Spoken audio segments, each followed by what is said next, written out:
அஸ்ஸலாமு அலைக்கும். நான் இன்றைக்கி உங்களுக்கு டேஸ்டியான ஒரு குருமா செய்து காமிக்க போகிறேன். இது சப்பாத்திக்கு, ஆப்பத்துக்கு, இடியாப்பத்துக்கு எல்லாத்துக்குமே நம்ம சாப்பிட்லாம். நல்ல டேஸ்டியாக இருக்கும். எப்படி செய்யுதுன்னு பார்க்கலாம் வாங்க. சூப்பராக இருக்கும் இந்த குருமா. இப்போ ஒரு குக்கர் வச்சிடுங்க. குக்கர் வச்சுட்டு அதில் ஒரு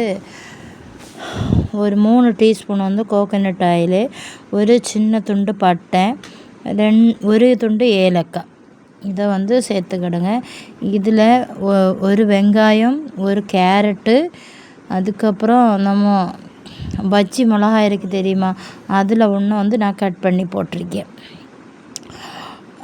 நீல பச்சை மிளகா, அதுக்கு கூட கறிவேப்பிலை, ஒரு தக்காளி போட்டிருக்கேன். அதுக்கப்புறம் ஒரே ஒரு பெரிய உருளைக்கிழங்கு. இதை எல்லாமே நல்லா வதக்கிக்கிடணும். வதக்கிட்டு ஒரு அரை டீஸ்பூன் வத்தல் மிளகா பொடி சேர்த்துக்கிடுங்க.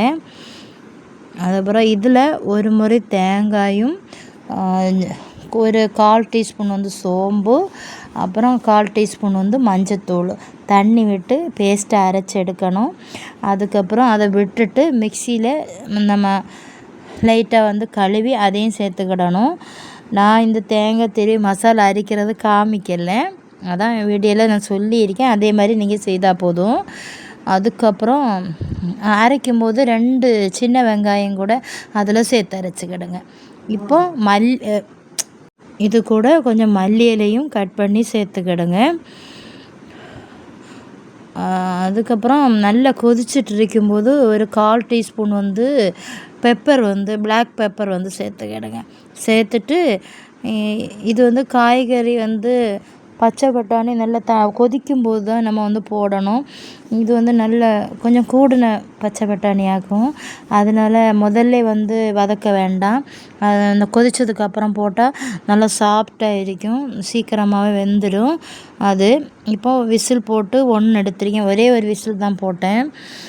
உருளைக்கிழங்கு இதெல்லாமே துண்டு துண்டாக கிடந்தால் தான் பார்க்குறது நல்லா இருக்கும்.